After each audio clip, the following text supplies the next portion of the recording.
Welcome. My name is Kate and I work for ME Auckland, an Auckland-based charity that provides symptom management advice and education, advocacy, community connections and emotional support to people and their carers with ME CFS, associated conditions and now Long Covid.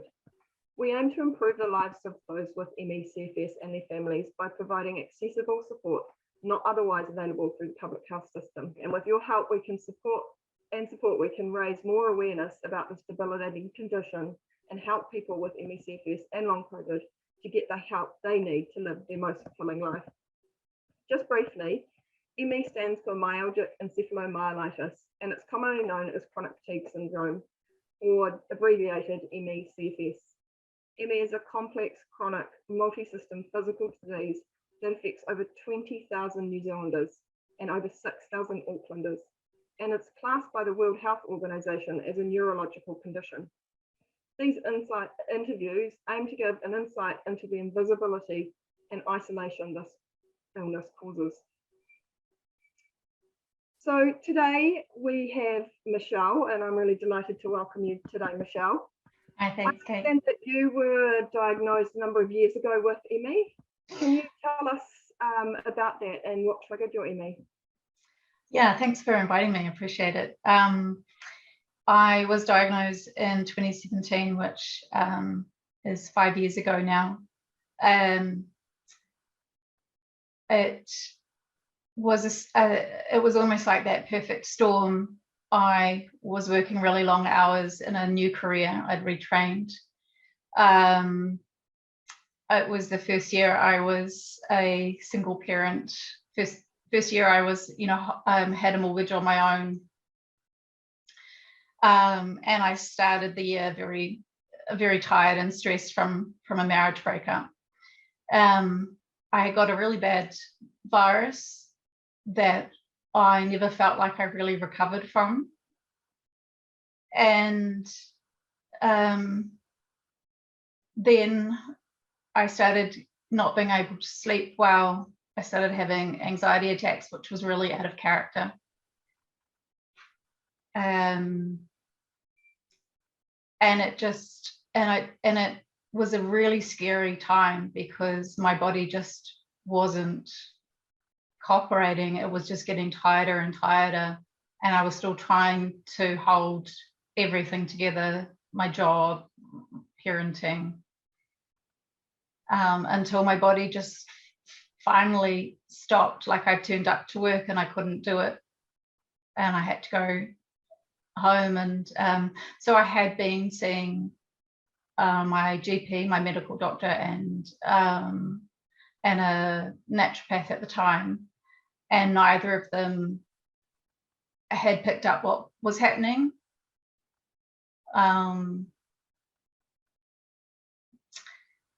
And then, eventually my GP said, I think this is what you have, that I have, CFS or ME. That was your GP who diagnosed it? Yes, yeah. He said, I think this is what you have.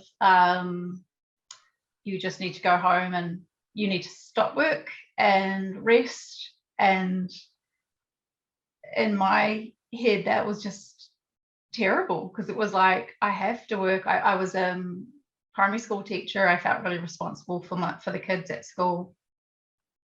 And I thought, if I don't work, how can I pay my bills? How do I look after my son? It was terrifying, absolutely terrifying. It must have been terrifying and worrying. And how did you get through, and how did you manage during that time?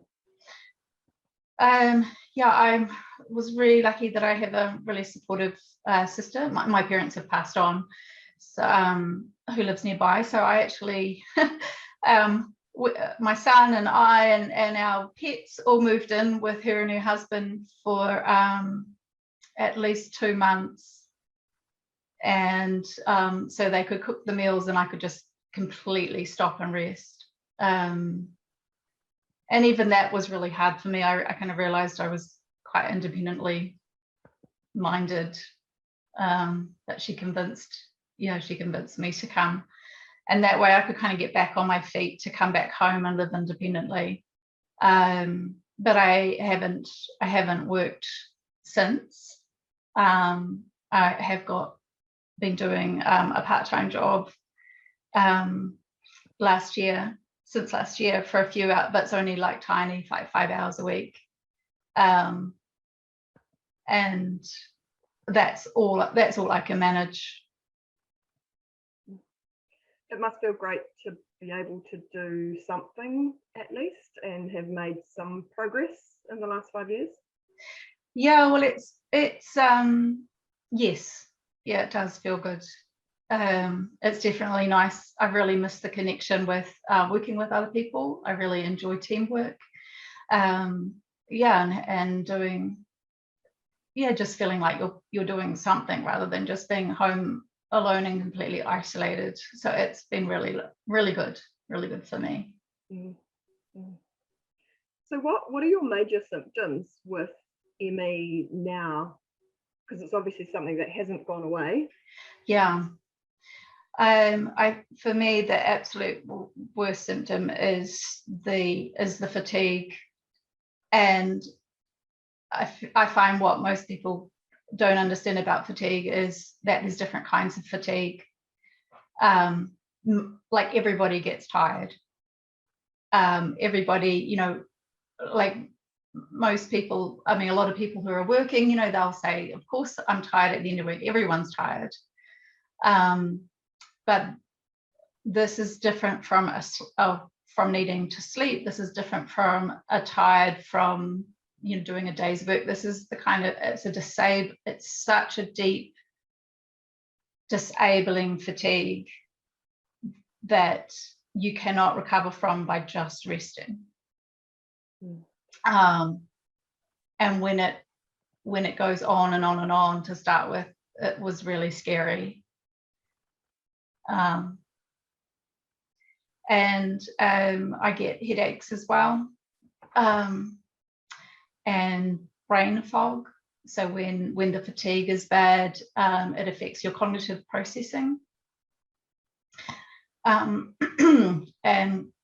at its worst times, it can feel like I've got the flu. So I've got, you know, I get sore glands and a slight sore throat. So it's almost like having a bad flu that just never ends. It's not like that continually. I'll have good periods of time as well, with kind of careful management and pacing. So what do you do to manage the symptoms, and, you know, what tools do you use to help you through the day? Yeah, so believe it or not, even though it's 5 years on, I'm still learning about this, because I think for me there was a lot of resistance. Like personally, I kind of really resisted my diagnosis and didn't want to give up on my dreams. So it took me a long time to accept it, and I still feel like there's still moments where that's still hard. So the things that I found have helped me the most was I mean, whilst diet's important for me, like I have some food allergies, so it's good to, you know, eat a really clean basic diet. You know, just watch the sugars and definitely have a very low tolerance to alcohol. And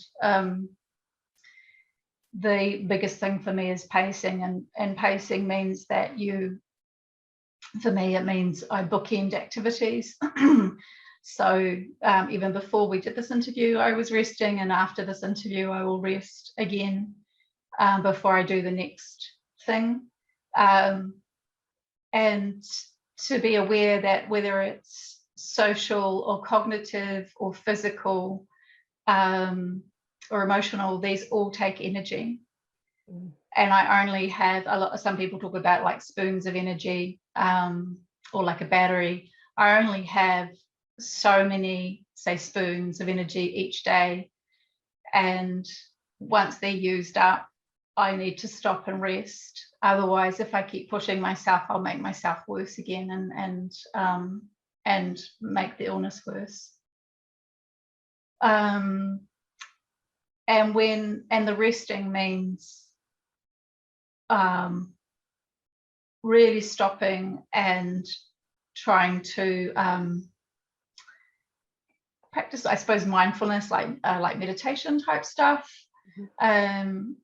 So I'll do a couple of meditation exercises every day.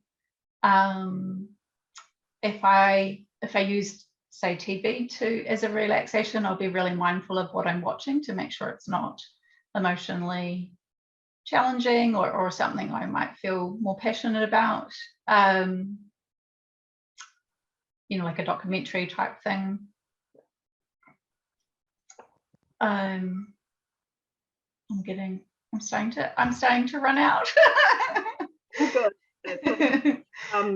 Yeah, it sounds incredibly hard to juggle, on a daily basis, what you can do, and I imagine that the acceptance of it is just very hard to look at what you could be doing or have maybe been doing in the past that you just can't manage to do now.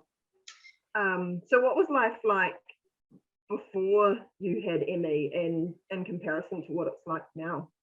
Yeah, so I was one of those people who always had big projects on the go, like doing a renovation or going to university and studying, doing courses. I always had these huge goals that I would be working towards, as well as being a parent and running a house. So I just was one of those people who, and I really identified I think that one of the biggest things is that I really identified myself as a doer, and really that's where I got my enjoyment of life from, is achieving these things. And so to have that, it felt like at the time ripped, like I felt like the rug was pulled out from under my feet, and I am not that person anymore. I cannot do those things. And I think that's been one of the hardest things, is like actually how I view myself, never mind how anyone else sees me. It's how I accept myself and my situation. I think that's one of the most challenging things, is being at peace with what is right now. And doing those things that we hear about for, healthy for good mental health, like being grateful for the very small things in life,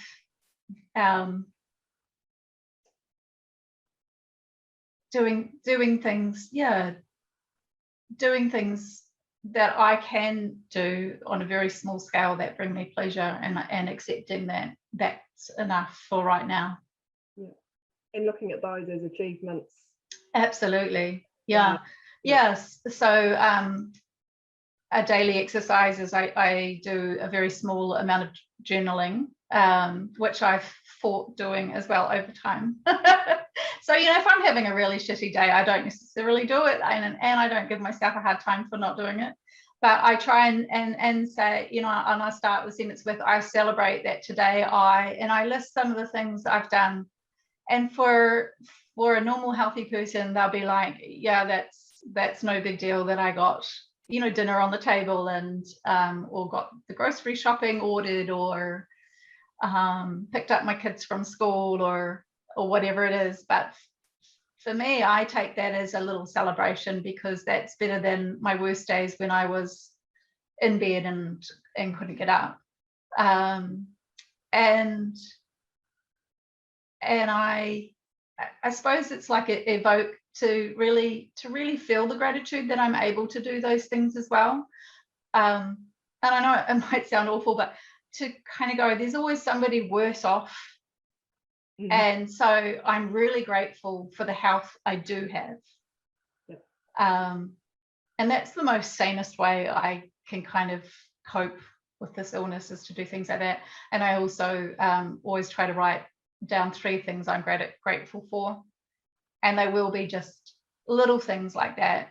Grateful for the health I have, grateful for where I live, I'm really lucky. I live in a really peaceful place. Grateful, for my son to be in my life, things like that. World ME Day is coming up on the 12th of May, and the hashtag for that is hashtag will you learn from, capital me, as in ME, but me. And I think that's perfect. That gratitude that you talk about is something that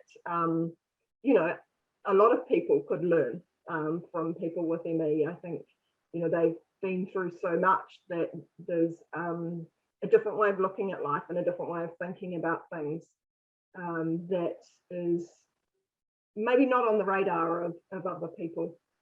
That's so true. You have no option but to stop and just be, and that's quite a different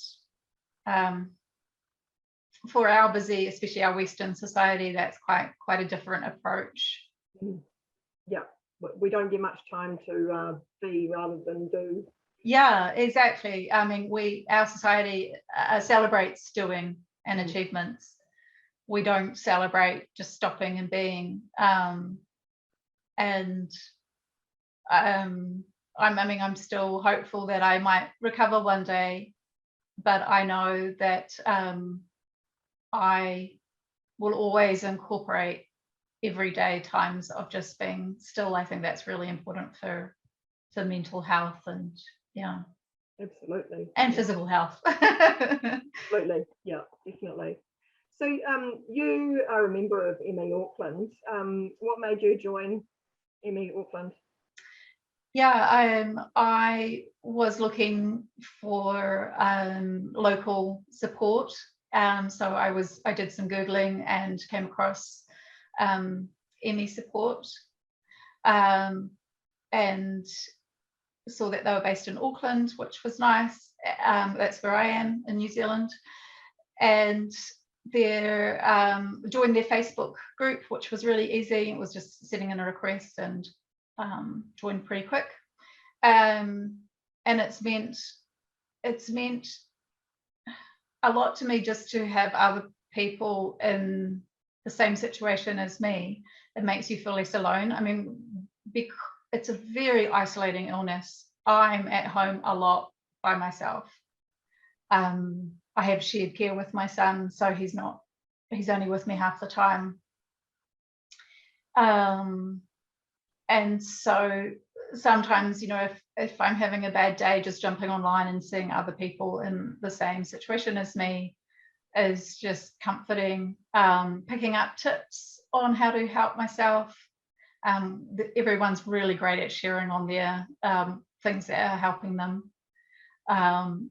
Really great at, if somebody's going through a particularly rough time, offering support. It's been really wonderful.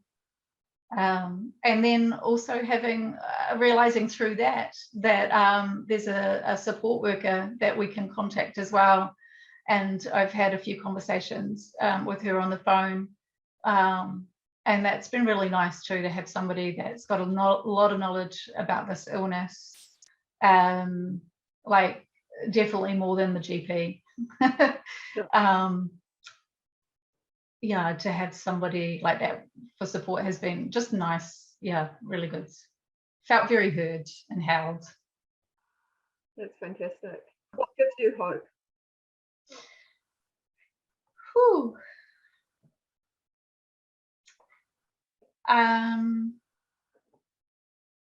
What gives me hope is that I've seen many stories online of people who've recovered, that there's quite a growing body of scientists around the world doing research into it, much more than even 5 years ago when I first got diagnosed.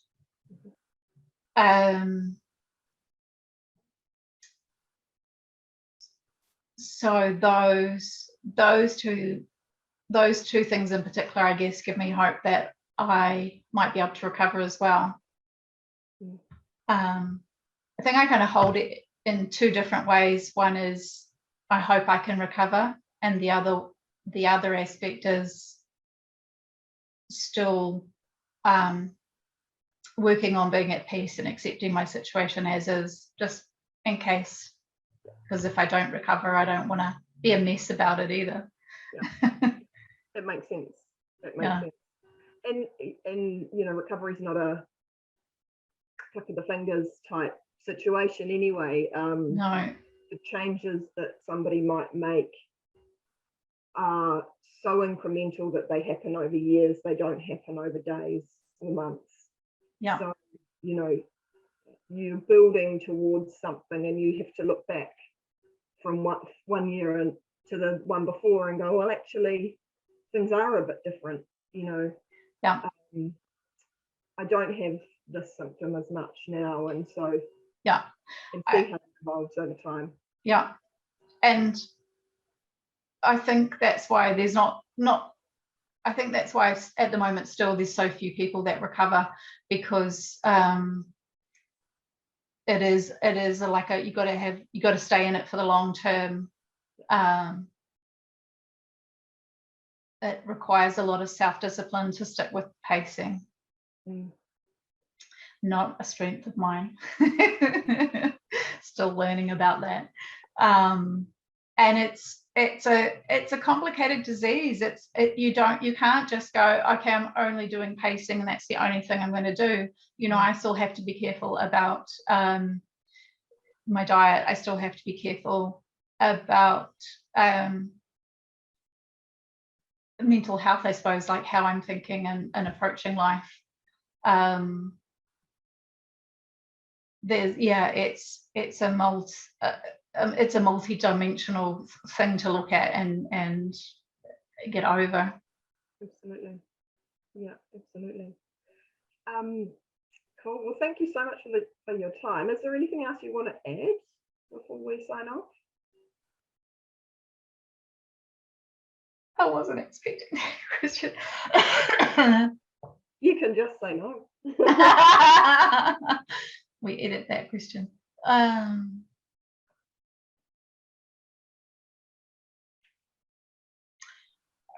suppose two things for the people that have it. Maybe just to say it's okay that your life is different now, and just really encourage you to find some kind of, you know, acceptance and peace in what is right now, because the more you fight it, you just won't get anywhere fighting it. And for the people who might be around us, we might look really well, and most of the time people only see me when I'm having a good day, but hidden behind is it's a really challenging life. It's a very disabling life. And so any kind of practical help you can give is really greatly appreciated. All the little things, that we face are, each thing is a loading. So any help, so grateful. That's a wonderful answer, actually. It is a very hidden illness, in that people can look great and but feel quite the opposite, and are only seen at times when they are good, and people don't see the times in between, and what they do to prepare to be able to go and do that one thing where people see them. So, you know, life is very, very carefully planned when you have ME. Totally. So thank you so much for your time today, Michelle. You're so welcome. You giving up your time to speak with us and to share your journey. And I wish you all the best for your future moving forward. Thanks, Kate.